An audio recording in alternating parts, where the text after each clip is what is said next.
Namo tassa bhagavato arahato samma sambuddhassa. Namo tassa bhagavato arahato samma sambuddhassa. Namo tassa bhagavato arahato samma sambuddhassa.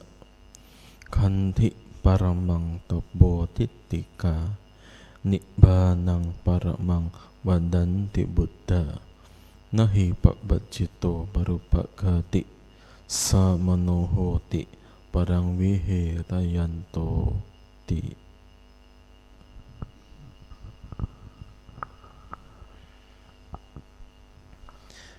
Kepada pemimpin puja bakti, ibu dan bapak sekalian, baik yang hadir di Wiramagatama ataupun yang hadir melalui tidak boleh ngomong mereknya soalnya, melalui online, baik yang sedang menyaksikan saat ini ataupun bagi Anda yang akan menyaksikan di masa yang akan datang. Ibu bapak sekalian, sebelum kita memulai pembahasan pada malam hari ini, izinkan saya menyampaikan sebuah cerita yang agak unik. Kenapa? Karena hal seperti ini mungkin Anda mengalami, mungkin Anda semua pernah mengalami. Mungkin, saya tidak tahu semua mengalami atau tidak. Ibu, bapak sekalian, biasanya kita ketika pergi ke luar kota ataupun pergi ke luar negeri, bagi Anda yang menginapnya di hotel, ketika Anda mau check-in, biasanya Anda akan diminta sebuah dokumen, yaitu identitas milik Anda. Betul? Biasanya KTP di lokal, jika di luar negeri itu menggunakan paspor. Ada sebuah cerita di mana seseorang pergi ke luar negeri, menginap di hotel. Di situ dia ketika mau menginap di hotel, paspornya terselip. Dalam sebuah rombongan, biasanya jika salah satu ada paspor yang terselip, biasa kita langsung menanyakan, loh kok bisa? Betul? Loh kok bisa? Orang ini ketika ditanya, loh kok bisa? Orang ini menjadi marah, menjadi emosi. Dia mengatakan, ya gak apa-apa lah, saya ditinggal saja, gak apa-apa. Nanti saya tetap masih bisa hidup kok di sini. Gak apa-apa saya ditinggal. Singkat ceritanya, ketika teman sekamarnya itu bersama dia masuk ke dalam kamar, orang ini mengatakan sesuatu yang tidak mengenakan. Kemudian ketika selesai seperti itu, selesai ngomel-ngomelnya, dia cari barangnya, ketemu paspornya. Apa yang mau saya angkat dari cerita ini, ibu bapak sekalian? Kalau kita dalam kondisi yang tidak tenang, ketika kita dalam kondisi seperti marah, apa yang kita pikirkan, apa yang kita ucapkan, dan apa yang kita lakukan itu pasti tidak tenang. Sehingga ketika tidak tenang, apa yang mau kita tuju biasa tidak ketemu. Seperti contoh orang ini, mau cari paspor, tetapi ketika mau nyari dalam kondisi sedang emosi, tidak ketemu. Tapi ketika sudah tenang, udah diem, ketika nyari, ketemu. Kenapa seperti itu? Karena ketika dia sedang mencari itu, dirinya sedang terbakar. Nah, cerita inilah yang menjadi awal, cerita inilah menjadi dasar bagi saya untuk mengangkat sebuah tema, yaitu ketahanan mental, bukan kesehatan mental. ketahanan mental. Kenapa seperti itu? Karena dari sekarang, dari zaman saat ini maupun sampai masa akan datang, dunia itu pasti berubah. Dunia itu pasti berkembang. Semakin berkembangnya zaman, maka semakin juga berkembangnya masalah. Bagi Anda yang di desa-desa, bagi Anda yang pekerjaannya sebagai petani atau berkebun, Anda tidak pusing masalah gadget. Betul? Betul Laura? Betul ya? Kenapa betul? Karena pekerjaan Anda di ladang itu tidak membutuhkan gadget. Tetapi dengan negara-negara lain, untuk sistem pertanian, sistem perkebunan sudah menggunakan banyak gadget. Salah satunya yaitu rumah kaca. Nah, kalau di tempat-tempat lain itu bisa menggunakan plastik. Jadi kalau di luar negeri, di negara-negara yang ada musim dinginnya, musim saljunya, para petani ataupun para pekebun itu menggunakan plastik agar tanaman itu tidak terkena salju. Dan ketika menggunakan seperti itu, maka dia membutuhkan berbagai macam barang-barang untuk bisa bertani ataupun berkebun. Kalau ibu bapak pergi ke kebun, pergi bertani, apa yang Anda bawa? Apa yang Anda bawa? Alat bertani. Seperti apa? Cangkul, terus arit, terus cangkul, arit, terus sepatu. Betul ya? Sepatu bootnya. Masa cekeran? Kan enggak toh? Bisa pakai sepatu. Pergi bertani, pergi berkebun. Nah, di negara-negara lain, mereka sudah menggunakan berbagai macam teknologi untuk bertani ataupun untuk berkebun, sehingga memudahkan mereka. Tidak perlu lagi bawa cangkul dari rumah, tidak perlu, tapi sudah ada di sana. Nah, ibu bapak sekalian, semakin berkembangnya teknologi seperti ini, maka akan semakin banyak masalah. Ketika Anda bertani, berkebun, membawa cangkul dan arit. Nah, Anda hanya butuh seperti itu. Tapi bagi mereka yang sudah advance, bagi mereka yang sudah maju teknologinya, mereka menggunakan mesin-mesin. Nah, mesin itu menggunakan bahan bakar, bensin, dan seterusnya. Kalau menggunakan mesin itu bisa rusak atau enggak? Bisa rusak. Bagi mereka yang terbiasa menggunakan mesin, kembali nyangkul biasa itu enggak mudah. Itu enggak mudah. Bagi mereka yang sudah terbiasa menggunakan mesin, kembali suruh nyangkul alami itu enggak mudah. Kenapa seperti itu? Karena kita terbiasa nyaman. Sama seperti cerita orang tadi, dia terbiasa dilayani oleh teman-temannya. Paspor diuruskan, check-in hotel diuruskan, dan seterusnya. Sekarang gantian dia yang bawa sendiri, bisa keselip. Kenapa? Kan dia teledor. Dia terbiasa dilayani. Dia terbiasa sembarang masuk ke tasnya. Jadi barang-barang apapun dia biasakan masuk di situ, di tasnya. Apakah rapi atau tidak dia nggak peduli. Nah, gantian dia yang kena, wah langsung keluar amarahnya. Nah, ibu bapak sekalian, kita semua dalam kehidupan sehari-hari pasti pernah mengalami masalah. Tidak mungkin tidak. Bahkan sekarang ada masalah di sini, yaitu itunya tidak nyala. Proyektornya tidak nyala. Betul? Ketika nyala. Ketika saya masuk, nyala di sini. Ketika saya duduk mulai kok mati. Nah, ada mesin, ada masalah. Mesin itu butuh namanya listrik. Kemudian mesin itu juga butuh namanya koneksi. Kalau ada listrik, tidak ada koneksi ke gadgetnya, tidak muncul. Atau mungkin cuma gambar biru aja. Namanya blue film. Biru saja begitu. Bagi Anda yang tidak ngerti bahasa Inggris, diam aja. Apa itu blue film? Diam saja. Nah, ketika ada koneksi, koneksinya lancar, tapi nggak ada listrik, nggak muncul juga loh. Ada gadget, ada kemajuan, juga ada masalah. Bangun gedung seperti ini, bangun dan masa seperti ini juga butuh namanya perawatan. Tidak sekedar bangun tinggal beres, gak seperti itu. Butuh namanya perawatan. Anda kalau ikut Damakes malam ini gelap-gelapan, saya yakin Anda tidak bisa lihat saya pun juga nggak bisa lihat Anda, betul? Dan ini juga gak bakal bisa ngomong, gak bakal bisa bunyi. Adanya mic butuh nama kabel.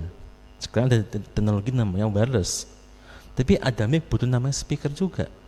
Ada butuh speaker juga butuh namanya mixer. Semua itu saling kait mengkait.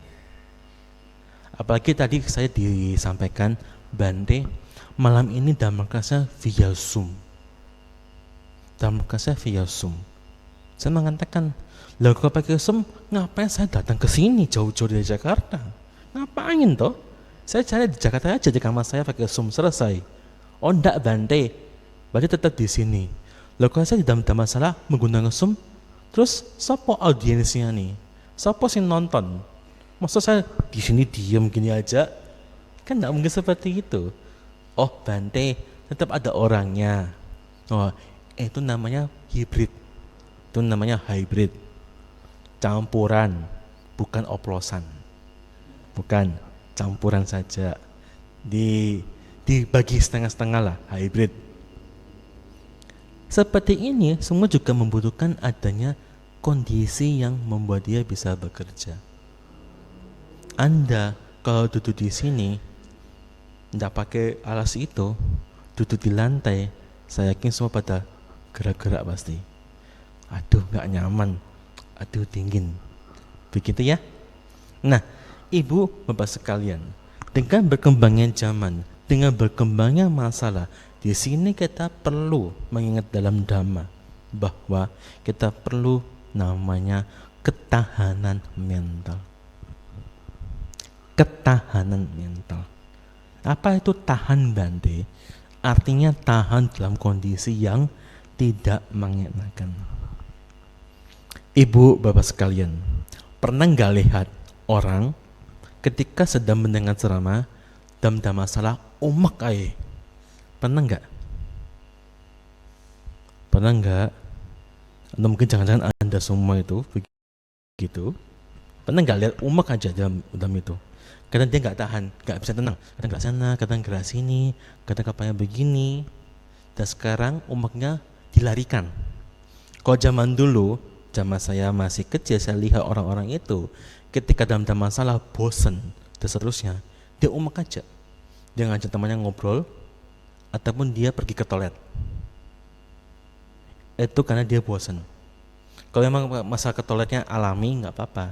Tapi kalau masalah ke toiletnya karena bosen, ingin kabur, ya itu adalah masalah. Sekarang larinya ke gadget di HP-nya. Dia dengan ceramah main gadget begitu. Ini membuktikan bahwa orang-orang yang seperti ini itu kurang ketahanan mentalnya. Bagi Anda yang mendengarkan Dhamma, mungkin itu menarik. Tapi bagi Anda yang tidak senang mendengarkan Dhamma, suruh tunggu di sini setengah jam, itu bisa penderitaan buat Anda. Karena itulah Ibu Bapak sekalian, dalam berbagai macam hal kita perlu namanya ketahanan mental. Bante akan sering mengulang-ulang kata-kata ketahanan mental agar Anda masuk, bisa mengerti apa itu ketahanan mental. Ibu Bapak sekalian, di dalam indria kita, baik ketika kita melihat, mendengar, membawi, merasakan dan menyentuh sesuatu, di situ bisa muncul perasaan yang senang, tidak senang, ataupun biasa-biasa saja. Ya bukan senang, ya juga bukan tidak senang. Betul? Nah, ketika kita mengalami hal seperti itu, yang menyenangkan ataupun yang tidak menyenangkan, biasanya kita itu kurang sabar. Kurang sabar. Kalau senang, jos langsung nyari. Kalau tidak senang, langsung menolak. Contohnya bagaimana Bante? Ada sebuah cerita saya mendengar dari seorang biku senior dalam sangat rawat di Indonesia. Ketika beliau selesai berceramah di sebuah dhammasala, beliau pergi keluar. Di situ anak-anak yang berrompi biru di situ begini. Tahu begini? Tahu nggak? Hah? Puja api di situ. Puja api di situ. Puja asap juga boleh. Nah, di situ Anda bisa bayangkan anak-anak muda yang mendengarkan dhamma tadinya keluar untuk begini. Itu membuktikan dia tidak ada ketahanan mental. Padahal mendengarkan dhamma itu banyak sekali manfaatnya. Tapi karena dipengaruhi oleh kotoran batinnya, maka dia tidak mau mendengarkan dhamma. Dia pergi mencari apa yang ia senangi, yaitu puja api di luar. Ini sering kita alami dalam kehidupan sehari-hari. Ketika kita menyenangi sesuatu seperti puja api tadi, tidak senang ketika mendengarkan dhamma desana, dia pergi mencari puja api tersebut. Artinya ketika dia mengalami sesuatu yang tidak mengenakan, dia mencari apa yang menyenangkan buat dia. Generasi ini ternyata semakin ke depan juga akan semakin mengalami perkembangan perubahan mental. Ada yang baik, juga ada yang buruk. Anak-anak muda zaman sekarang masalah gadget itu sangat paham, sangat mudah. Apalagi kalau ada sinyal, wah bisa ngapa-ngapain. Tapi bagi Anda yang sudah berusia senior, dalam bahasa asing sebut dengan laule. Tahu laule ya? Tahu laule? Tahu? Udah tua. Pakai gadget itu bingung. Ketika awal-awal menggunakan sistem hibrid, masyarakat Indonesia yang muda-muda paham semua ternyata. Yang sudah laule, wah pada pusing. Manggil anaknya, ini gimana? Ketika bantingnya sedang ngomong, lupa di silent, ini gimana? Wah, bikin kacau itu. Nah, itu sebenarnya melihat.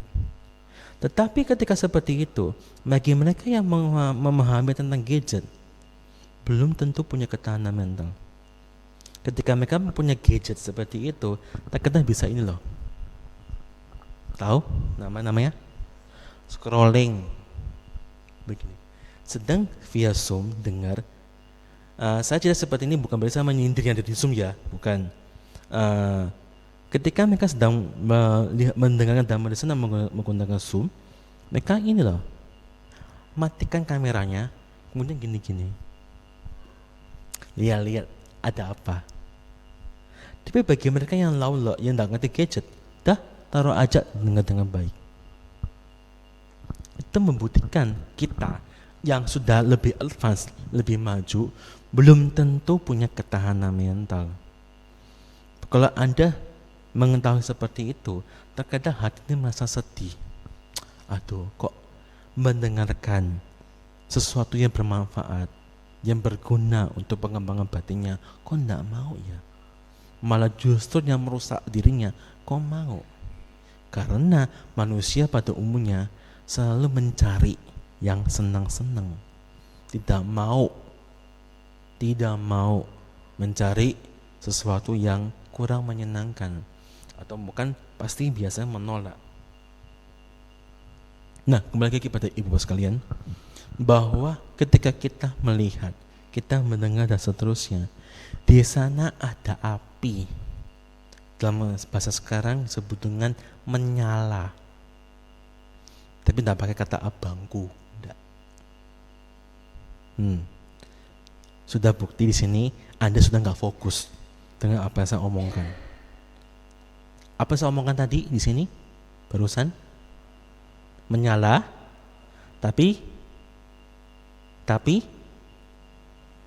semua diam. Ini membuktikan seseorang itu terkadang dia mencari sesuatu yang mengenakan. Coba lihat pikiran Anda masing-masing. Pikiran Anda ada di sini atau mikir yang lain? Kalau Anda mikir yang lain, mulai ubah diri Anda. Saat ini dengarkan dengan baik. Kenapa? Anda akan menyia-nyiakan kesempatan Anda. Orang itu selalu menyala ketika melihat, mendengar, dan seterusnya.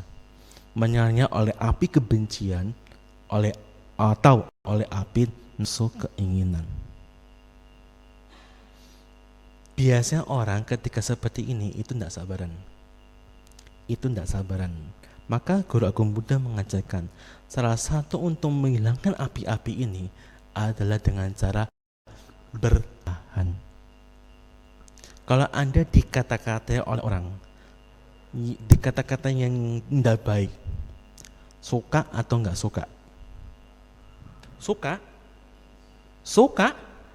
Dikata-kata yang enggak baik sama orang, suka? Enggak suka, oke. Kenapa enggak suka? Halo, kok diem semua? Terus ngantuk kabeh. Ayo jawab, supaya Anda enggak ngantuk. Kenapa enggak suka dikata-kata yang enggak mengenakan? Kenapa? Menyinggung perasaan. Nilainya itu tidak menyenangkan buat saya. Kan begitu. Itu tidak bikin saya senang, Bante. Ya. Nah, ketika Anda dikata-katai yang enggak enak, biasa Anda ngapain? Emosi. Ketika Anda emosi, Anda ngapain?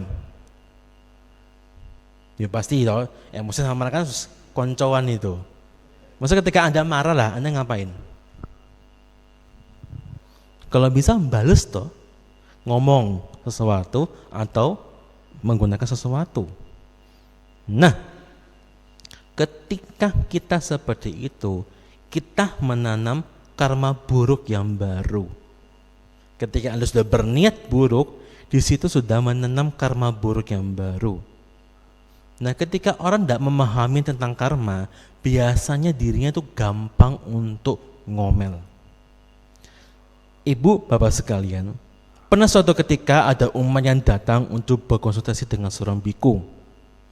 Di situ kebetulan bikunya adalah saya. Ketika umat konsultasi dan situ belum ada solusinya, saya mengatakan tunggu 7 hari. Tunggu 7 hari. Kenapa tunggu 7 hari? Karena Sang Buddha pernah juga mengalami hal seperti itu. Guru Agung Buddha ketika sedang bersama Bante Ananda di sebuah kota, di sana ada seorang ratu yang tidak senang dengan kehadiran Sang Buddha. Kemudian membayar namanya netizen untuk ngata-ngatai Sang Buddha, untuk ngomong tidak baik tentang Sang Buddha. Bante Ananda dengan seperti itu tidak tahan. Coba Anda pikir baik-baik. Coba Anda renungkan baik-baik. Kalau Anda dalam rumah Anda, dalam tetangga Anda, semua ngomong gak baik tentang Anda nyaman atau tidak? Sehari-hari ya, semua tonggo-tonggo Anda ngomong buruk tentang Anda. Nyaman gak? Gak nyaman. Kenapa gak nyaman? Karena diomongin toh soalnya. Nah, Bante Ananda juga demikian. Wah, Sang Buddha, lebih baik kita pergi dari tempat ini.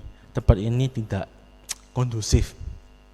Sang Buddha mengatakan, Ananda, sabar. 7 hari dari sekarang, masalahnya akan selesai. Dan diceritakan di situ, dikisahkan di situ, benar dalam 7 hari semua selesai. Mengapa? Karena Guru Agung Buddha itu bisa melihat tentang karma. Sedangkan kita ini agak susah melihat tentang karma.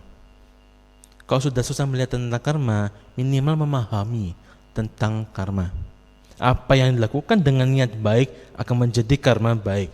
Apa yang dilakukan dengan buruk akan menjadi karma buruk. Itu harus dipahami dengan jelas. Kenapa? Supaya dirinya itu tidak ngomel.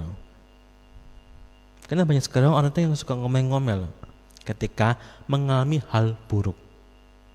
Jarang sekali orang menyadari Bante ini karma proses sedang berbuah. Jarang sekali. Ketika dirinya mendapatkan sesuatu yang bagus-bagus, juga jarang orang menyadari ini karma baik berbuah. Jarang sekali. Bisa orang terbuai oleh perasaannya. Kembali pada cerita tentang 7 hari lagi.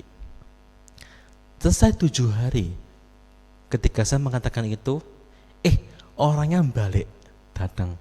Bante, masalah belum selesai. Oke, sekarang tunggu 7 minggu. Anda bisa bayangkan, nunggu 7 minggu.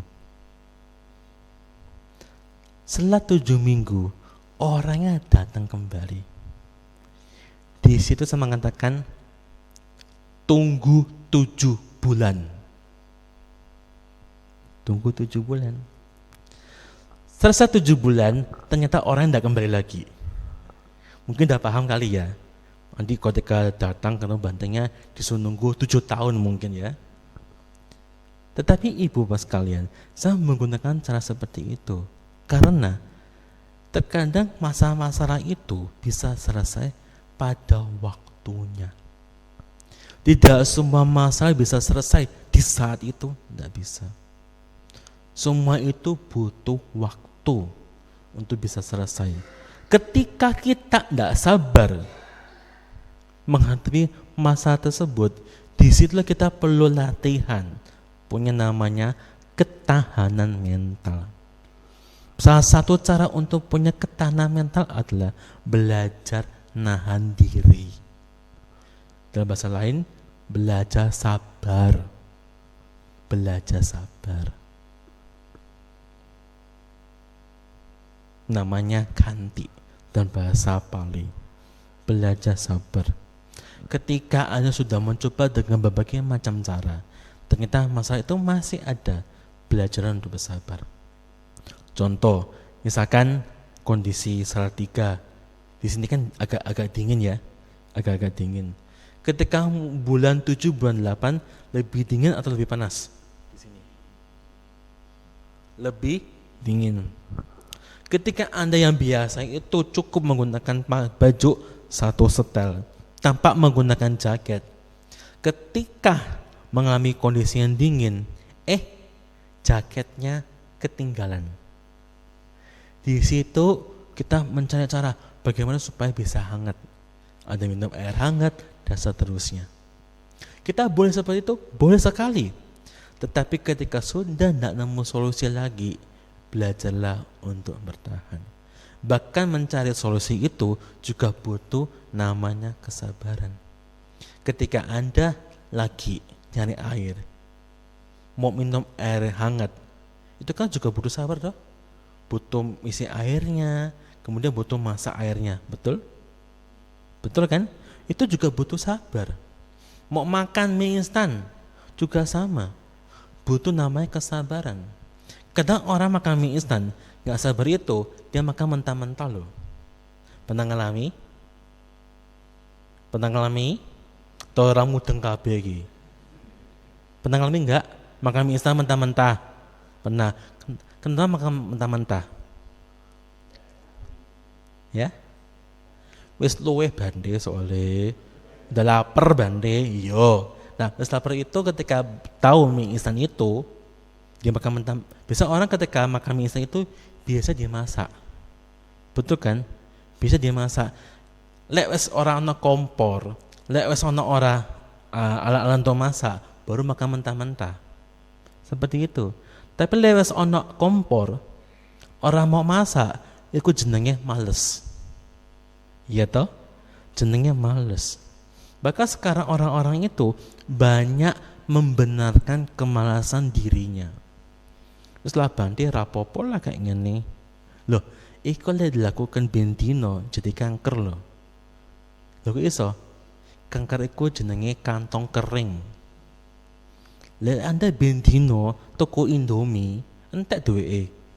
Iya toh? Saya terpaksa menggunakan bahasa Jawa di sini. Kenapa? Sepertinya bahasa Indonesia agak kurang mengerti. Terpaksa saya menggunakan bahasa Jawa yang agak kasar-kasar di sini. Nah, ibu, bapak sekalian, Belajar sabar itu juga banyak hal. Terkadang seperti saya cerita di awal tadi mengenai pasportnya hilang itu, pasportnya keselip itu, ternyata kalau kita agak diem, terus ketika tanya, lo kok bisa? Iya ya, mungkin saya ketinggalan nih. Bentar ya, saya tak cari dulu. Biasanya teman-teman Anda itu akan bantu Anda kok. Ya kan? Nang di, balenya nang di, tak bantu golei. Kan begitu. Tapi kalau dari awal sudah saya ditinggal enggak apa-apa, kan itu marah. Orang nggak mau ngewang kita loh, nggak mau bantu kita loh. Kenapa? Takut soalnya. Engkau bagi bantu golei diseneni soalnya. Daripada saya dimarahi, orang usah ngewangi lah kayak begitu. Hilang toh kesempatannya, hilang kan? Tadinya temannya mau bantu, gara-gara ini nggak sabar, temannya nggak mau bantu. Ketika sudah ngomong begini, ngomongnya nggak bagus, ketika pas punya ketemu, dia malu. Tahu gitu tadi gak usah ngomong seperti ini ya. Akhirnya sepanjang perjalanan itu orang-orang nggak mau dekat sama dia. Kenapa? Masalah sepele paspor. Ya sebenarnya itu nggak sepele sih, itu berat juga. Kalau Anda sudah pergi ke luar negeri, paspornya hilang, itu medeni loh. Nah, tapi kalau ada teman-teman yang membantu, saya mau mencarikan, itu kan Anda harusnya bersyukur, berterima kasih bahwa ada orang yang perhatian dengan Anda. Tapi lihat orang perhatian sama Anda, malah dibalik diseneni, kita yang salah besar itu. Di situ membutuhkan kita tidak ada ketahanan mental. Itu rapuh mentalnya, seperti kayu keropos. Kalau Anda pernah lihat kayu yang keropos, begitu kelihatannya kuat, tapi ketika dilonggoi, didudui, hancur kursi ini. Itu seperti mental kita, kelihatannya kuat, tapi ternyata itu keropos. Nah, siapa yang bisa mengatur mental kita, Bante? Adalah diri sendiri, bukan orang lain. Orang lain itu bisa nebak, oh Anda marah seperti ini kira-kira, tapi yang tahu diri Anda sedang bagaimana, ya adalah Anda sendiri. Oleh karena itu ibu bapak sekalian, dengan berbagai macam masalah yang ada di dunia ini, belajarlah untuk sabar. Belajarlah untuk sabar. Semua itu pasti berubah. Tidak mungkin tidak berubah. Ketika Anda maksa segera selesai, di situ Anda akan sangat menderita. Jadi belajarlah sabar. Dengan Anda belajar sabar, di situ memunculkan ketahanan mental. Ya, itulah pembukaan pada malam hari ini. Jika ada yang ingin didiskusikan, silakan. Bagi Bapak Ibu saudara-saudari Dhamma yang ingin bertanya dan yang mengikuti Dhamma kelas melalui Zoom, dapat bertanya melalui kolom komentar atau kolom chat. Bagi Bapak Ibu dipersilahkan.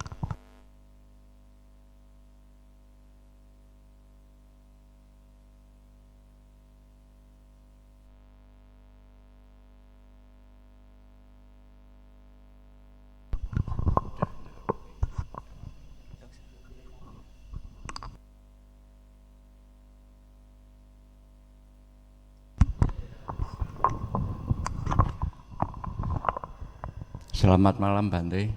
Yang akan saya tanyakan itu masalah mental Bante. Itu mental itu disebabkan karena perasaan atau pikiran itu Bante. Itu yang pertama. Terus yang kedua masalah karma itu Bante. Ini contoh Bante ya. Kita hidup bertetangga dengan ya tetangga-tetangga lain Bante ya. Suatu ketika hujan, padahal tetangga itu baru menjemur pakaian terus pergi. Nah, karena kita tetangga itu kan ya mungkin nemong, ya, dientaske lalu ditempatkan di situ. Nah, terus yang punya jemuran pulang malah marah-marah Bante. dadak dientas-entaske napa mak ngregeti aku ngumbahi meneh gitu loh Bante. Nah itu pertanyaan itu yang membuat karma itu yang ngentas jemuran atau yang punya jemuran itu Bante. Terima kasih.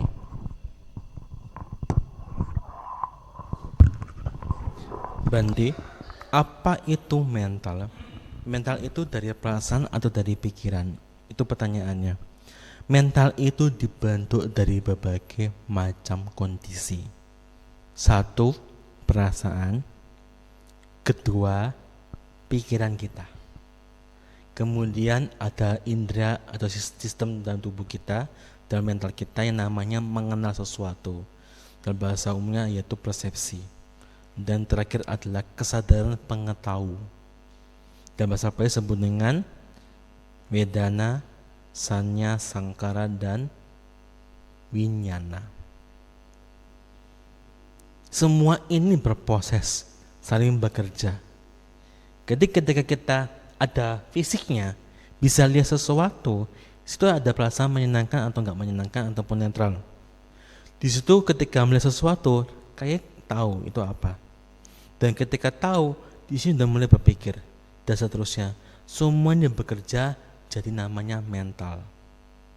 Dalam bahasa umumnya adalah batin. Itu secara pengetahuan Buddhis. Dalam dunia masyarakat umumnya, orang mengetahui yang disebut dengan jasmani dan batin.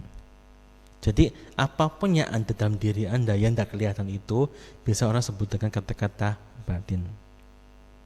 Itu. Yang kedua tadi cerita tentang karma ya. Kita bantu ngentaske melalui diamui begitu. Itu karma siapa Bante?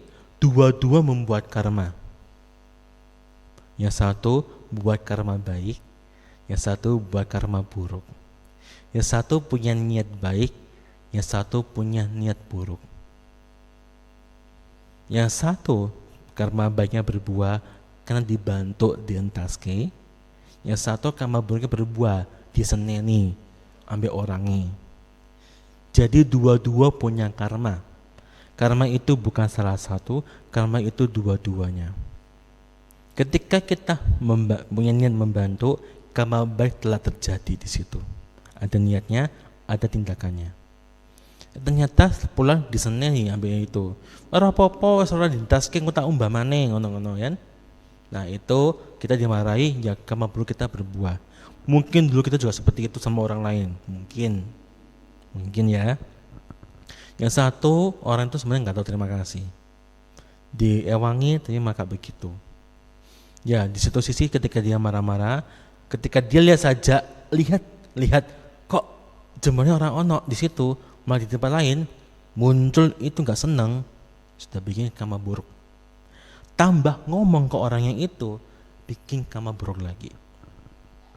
Tapi ketika dia pergi, dibantu dientaske, bagian dia berbuah. Jadi seharusnya ketika Anda dibantu marah atau enggak? Ketika Anda diewangi, pantasnya terima kasih atau ngamuk-ngamuk? Terima kasih. Kenapa seperti itu? Kenapa terima kasih? Karena karma baiknya berbuah. Kan begitu. Karma baiknya berbuah. Ya terima kasih, diewangi. Malah jangan ngamuk-ngamuk. Dan begitu. Tapi masyarakat yang enggak mengerti karma, wah biasanya kebalikannya, ngamuk-ngamuk. Contoh nih, zaman dulu di kota-kota besar, sistem perkotaan itu ada namanya drainase, ada gotnya begitu ya. Biasa di kota-kota besar itu gotnya ditutupi, ada gorong-gorong di situ. Ada sebuah kejadian, mobil itu masuk ke got, salah satu ban itu masuk ke got.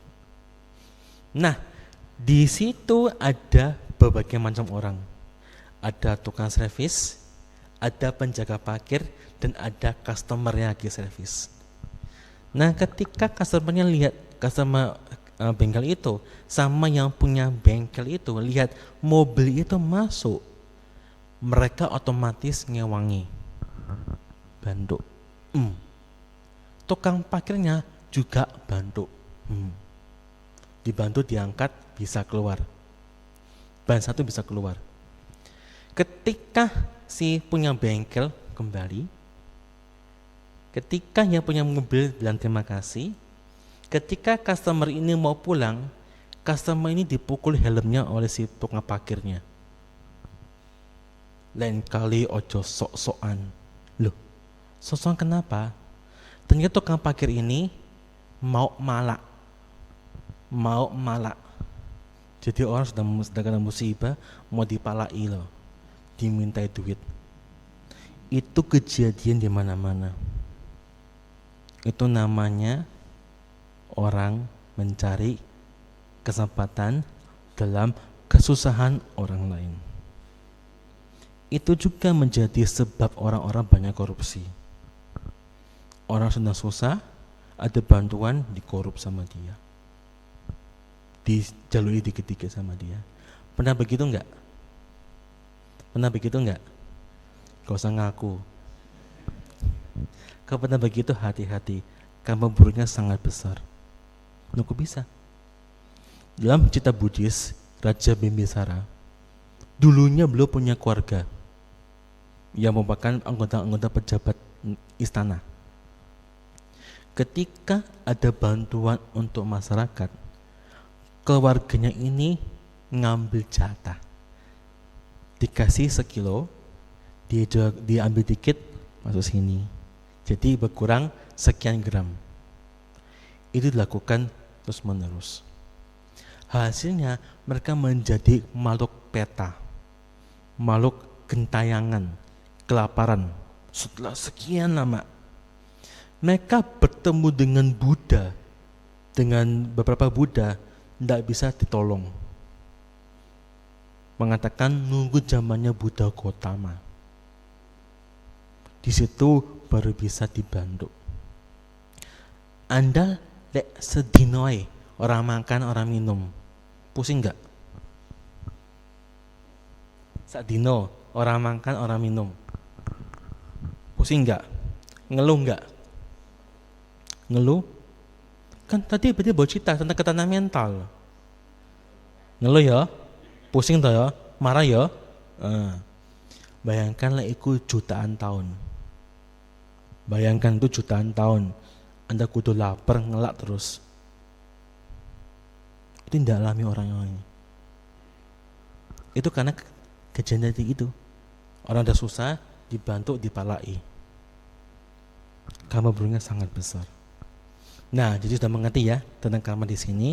Apa yang kita niatkan itu akan menjadi karma kita. Begitu.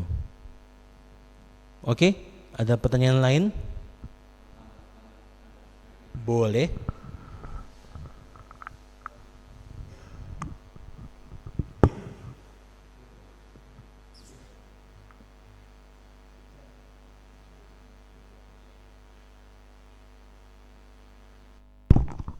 Nah, ini mic-nya dibantu dinyalakan. Ya. Ojo diamui orangnya ya. Terima kasih Bante. Terima kasih Bante. Ini yang akan tanyakan begini Bante. Misal Bante ya, ini saya sebagai pejabat Bante ya, sebagai pejabat, terus saya korupsi misalnya 5 miliar gitu Bante. Ya. Yang 1 miliar setelah korupsi itu kalau ketahuan baru dinamakan korupsi, kalau tidak ya kan belum dikatakan korupsi. Ya. Terus misal 1 miliar saya sumbangan untuk membuat wihara, wihara sana. Terus misal lainnya saya berikan kepada fakir miskin Bante, misalnya berapa ratus orang gitu Bante. Jadi kita korupsi 1 kali, tapi kita bisa memberikan banyak sekali itu Bante. Itu kalau menurut Bante itu apakah itu merupakan suatu keuntungan dari saya? Apakah kerugian itu Bante dari saya? Terus kalau keuntungannya itu misal Bante ya, 1 banding 500 kalau dagang itu tadi itu Bante ya, kalau dagang ya. Tapi lah kalau menurut karma itu keuntungan atau tidak itu Bante? Makasih. Semua adalah kerugian, bukan keuntungan. Kita selalu berpikir menggunakan cara duniawi, cara berdagang. Saya korupsi 5M, bisa gak korupsi gak 5M, bisa puluhan M. Nah itu sedikit jatahnya tak bagi buat kebaikan, ben ngimpasi dosa. Itu adalah ketololan masyarakat. Itu adalah kebodohan masyarakat.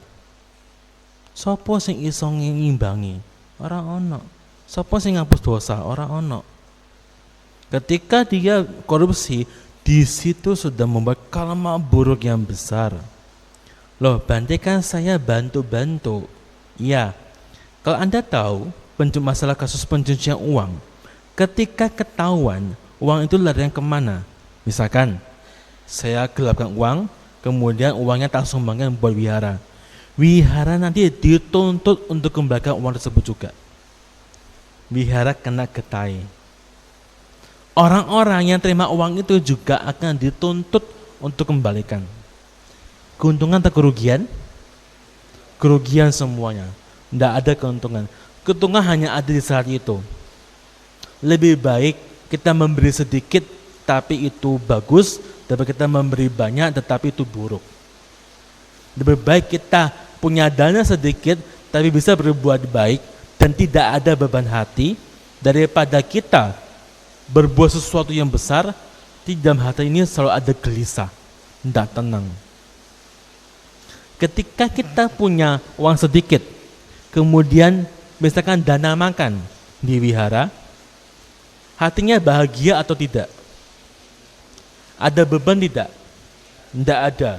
Tapi ketika dia habis korupsi, misalkan di kantor RW, dikorupsi uang puluhan juta, dia beli dana uang, dana makan, hatinya bahagia atau gelisah? Gelisah. Ojo-ojo ketahuan nih, ojo-ojo ketahuan nih. Di situ karma buruknya sudah berbuah. Yang tadi punya uang sedikit, dikasih, hatinya bahagia, di situ ada karma baiknya berbuah. Rasa karma itu sudah dirasakan di saat itu juga. Begitu. Anda kalau bisa bayangkan orang-orang yang buat jahat itu, hidupnya hampir gak pernah tenang. Hampir gak pernah tenang. Bisa orang itu yang bagus adalah sejahtera dan keluarga bahagia. Betul ya? Sejahtera dan keluarga bahagia. Rata-rata orang yang berbuat jahat atau usaha yang gak baik itu cuma sejahtera. Tapi keluarga gak bahagia, dirinya pun gak bahagia. Kemana-mana kepikiran. Coba Anda bisa bayangkan ya, pergi kemana-mana, misalnya ke Jogja, dari Salatiga ke Jogja, sampai istri tukaran terus, sampai anak dimusuhi terus, bahkan anak sampai mau menyakiti orang tuanya. Itu bahagia atau menderita? Menderita. Padahal punya duit loh, wakil loh. Bahagia? Enggak. Juga ada orang yang punya keluarga bahagia, tapi kesejahteraannya agak sedikit. Tapi ketika dia pulang ke rumah itu, keluarga sambut dengan baik, anak itu ngewangi dirinya, tidak bikin susah. Itu bahagia atau tidak? Bahagia. Dipilih mana? Punya duit akeh, dibenci sampai keluarga, atau mendingan sedikit uang tapi dicintai keluarga? Pilih yang mana? Pilih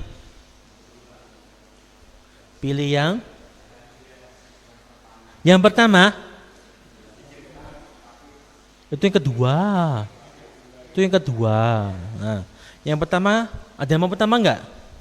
Gak apa-apa Bante, saya punya uang banyak untuk golek sing liyane. Kan bisa juga seperti itu. Jangan pilih dua-duanya. Pilih yang ketiga. Duitnya akeh, keluarga bahagia. Iya toh. Ojo milih mek gitu-gitu toh. Itu mengajarkan Anda supaya berpikir di luar. Jangan hanya terpatok seperti itu. Ya, yang paling bagus adalah sejahtera dan punya keluarganya bahagia. Apalagi teman-temannya baik-baik juga. Wah, itu hidupnya kayak bagus banget ya. Bagus banget ya. Dan orang seperti ini nggak sedikit, banyak. Orang yang sejahtera dan punya keluarga yang bahagia banyak. Kalau Anda cek dirinya, diri biasanya selalu berbuat kebajikan dan orang yang lurus, tidak aneh-aneh. Itu banyak. Begitu. Oke? Udah cukup? Ada yang lain?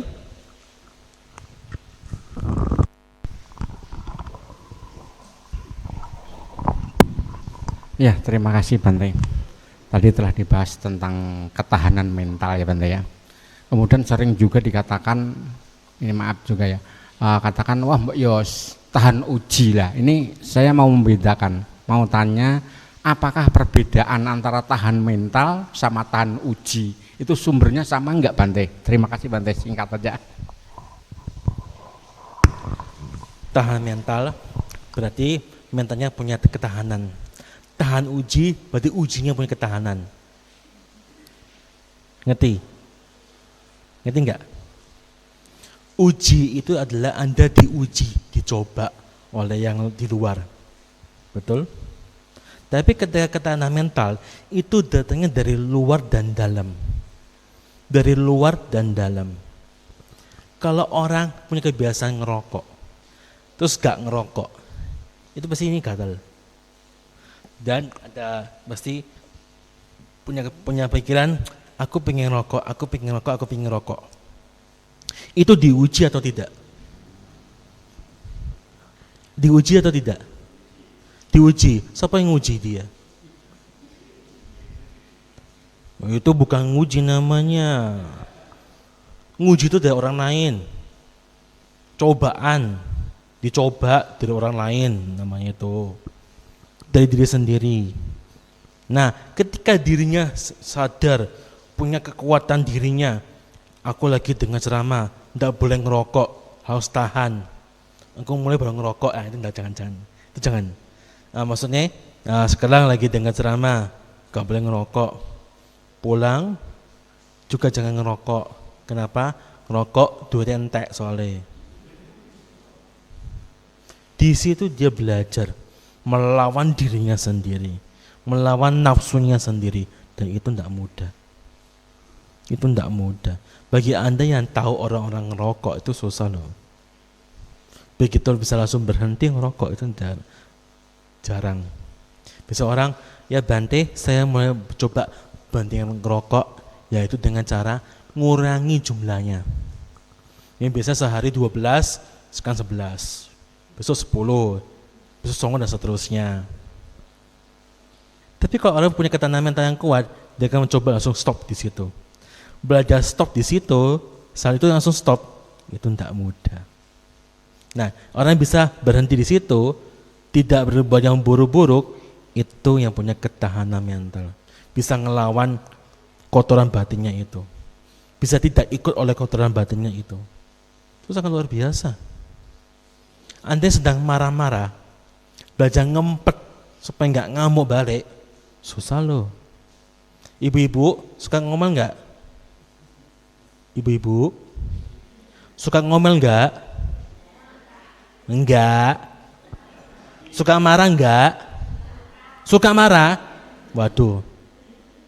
Nah, ketika ibu-ibu diomongnya sampai pasangannya, moga-moga nggak ada di sini ya.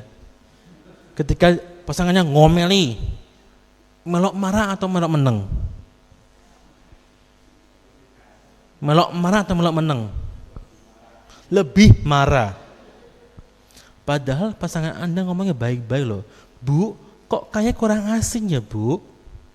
Apa jauh kurang asin? Jauh nikah mana yo? Loh, malah ngomongnya kurang asin, emang diamui. Itu ndak punya ketahanan mental. Merasa dirinya paling benar terus. Ini saya nggak nyinggung ya, enggak. Cuma cerita, masyarakat seperti itu masyarakat. Di mana-mana seperti itu banyak kebanyakan. Dan itu juga bukan pembenaran buat bapak-bapak, enggak juga. Ya, kita harus belajar untuk tidak ikut dengan kotoran batin kita. Jangan meladeni kotoran batinnya. Begitu ada rasa mau emosi, ojo langsung ngomong ke orang lain. Belajar ngempet. tahan dulu. Dengarkan baik-baik. Siapa tahu omongan siapa tahu yang diomong itu adalah omongan yang baik. Anak-anak muda podo wae. Dinasihati orang tua sok bangkang. Betul ya? Saya dengar seperti ini ya. Padahal orang tua itu baik atau enggak? Tergantung. Ojo baik kabeh, tergantung. Aneh api-api orang tua nasihati sing buruk-buruk piye? Ya, tergantung. Maka kita bisa dengarkan terlebih dahulu. Jangan langsung ketika masa nggak senang langsung dilampiaskan. Itu ndak punya ketahanan mental. Itu berubah-ubah setiap saat. Kalau seperti itu ada masalah, mau minta tolong kepada siapa? Ndak ada. Datang sembahyang. Orang yang ngewangi kok. Orang yang ngewangi. Meminta pradewa ngewangi. Dan diri sendiri masih yang suka marah-marah, piye pradewa mengewangi? Mengerti ya? Kalau Anda meminta bantu orang lain, tapi diri Anda suka marah sama orang lain, kira-kira orang lain itu membantu atau enggak? Ya takut. Nah itulah, makanya ini dijaga. Piye cara ini dijaga Bante? Ini dijaga. Pikirannya dijaga, supaya tidak isinya buruk-buruk terus. Nah ini survei ya, survei. Kalau Anda lihat diri Anda sehari-hari, hari kiai lah. Dari bangun pagi sampai tadi mau ke wihara. Ininya banyak mikir yang buruk atau yang baik-baik? Banyak buruk apa yang banyak yang baik-baik? Banyak baik. Banyak baik ya? Bagus. Ada yang buruk? Biasanya nggak mau ngaku kok. Ya bagi Anda suka mikir buruk-buruk, nah renungkan baik-baik. Pikiran buruk itu ada gunanya atau tidak. Kalau tidak ada gunanya, diganti. Jangan punya kebiasaan suka mikir yang buruk-buruk. Diganti suka mikir yang baik-baik. Supaya apa? Dirinya sabar. Dirinya sabar. Ojo lihat orang gitu langsung muncul emosi, jangan. Karena seperti itu biasa suka selalu punya pikiran buruk-buruk.